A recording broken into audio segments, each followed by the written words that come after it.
Hi ಸ್ನೇಹಿತರೆ, ನನ್ನ YouTube ಚಾನಲ್ಗೆ ಸ್ವಾಗತ. ನಾನು ನಿಮ್ಮ ಮಹೇಶ್, ಕನ್ನಡ ಶಿಕ್ಷಕರು. ಈ ವಿಡಿಯೋದಲ್ಲಿ ನಾವು 10ನೇ ತರಗತಿ ವಿದ್ಯಾರ್ಥಿಗಳಿಗಾಗಿ ವರದಕ್ಷಿಣೆ ಪ್ರಬಂಧ ಬರೆಯುವ ರೀತಿಯನ್ನು ತಿಳಿದುಕೊಳ್ಳೋಣ. ವರದಕ್ಷಿಣೆ ಮತ್ತು ಅದರ ನಿವಾರಣೆ.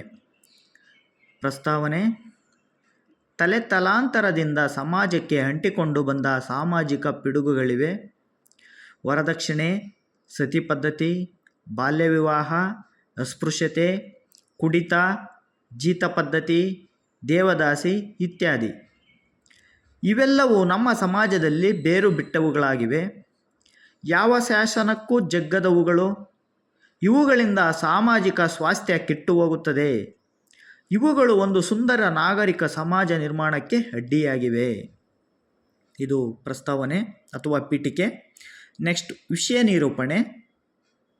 ವರದಕ್ಷಿಣೆ ಎಂದರೆ ಮದುವೆ ಸಮಯದಲ್ಲಿ ಹೆಣ್ಣು ಹೆತ್ತವರು ಮದುವೆಯ ಗಂಡಿಗೆ ಕೊಡಬೇಕಾದ ದಕ್ಷಿಣೆ.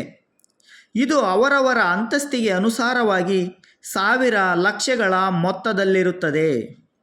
ವರದಕ್ಷಿಣೆಯನ್ನು ಮೊದಮೊದಲು ಹೆಣ್ಣು ಹೆತ್ತವರು ಪ್ರೀತಿಯಿಂದ ಕೊಡುತ್ತಿದ್ದರು.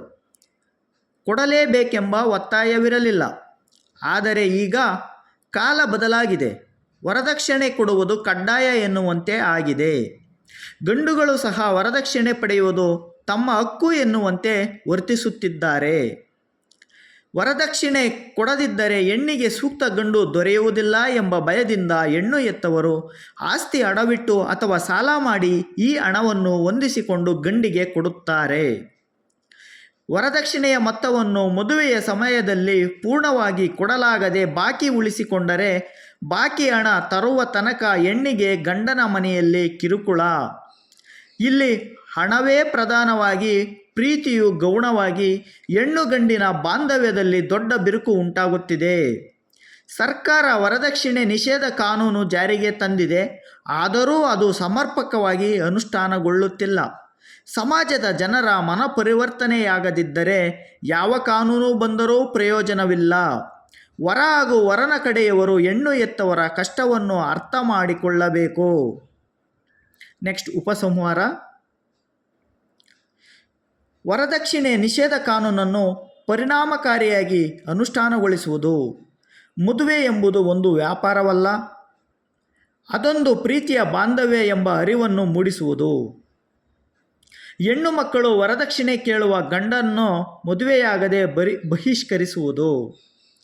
ವರದಕ್ಷಿಣೆ ಕಿರುಕುಳ ನೀಡುವವರನ್ನು ಕಠಿಣ ಶಿಕ್ಷೆಗೆ ಒಳಪಡಿಸುವುದು ಮೊದಲಾದ ಕ್ರಮಗಳಿಂದ ವರದಕ್ಷಿಣೆ ಪಿಡುಗನ್ನು ತಡೆಗಟ್ಟಬಹುದು ಎಂಬುದು ನನ್ನ ಸ್ಪಷ್ಟ ಅಭಿಪ್ರಾಯವಾಗಿದೆ. ವೀಕ್ಷಕರೇ, ನನ್ನ ಈ ವಿಡಿಯೋ ಇಷ್ಟ ಆಗಿದ್ದರೆ ದಯವಿಟ್ಟು ನನ್ನ ಚಾನಲನ್ನು ಸಬ್ಸ್ಕ್ರೈಬ್ ಮಾಡಿ, ಲೈಕ್ ಮಾಡಿ, ಶೇರ್ ಮಾಡಿ. ಮತ್ತಷ್ಟು ವಿಡಿಯೋಗಳಿಗಾಗಿ ಬೆಲ್ ಬಟನ್ನನ್ನು ಒತ್ತುವುದರ ಮೂಲಕ ನನ್ನ ವಿಡಿಯೋಗಳನ್ನು ಬೇಗ ಪಡೆದುಕೊಳ್ಳಿ ಎಂದು ಹೇಳುತ್ತಾ ನನ್ನ ವಿಡಿಯೋವನ್ನು ಮುಗಿಸುತ್ತಿದ್ದೇನೆ. ಧನ್ಯವಾದಗಳು.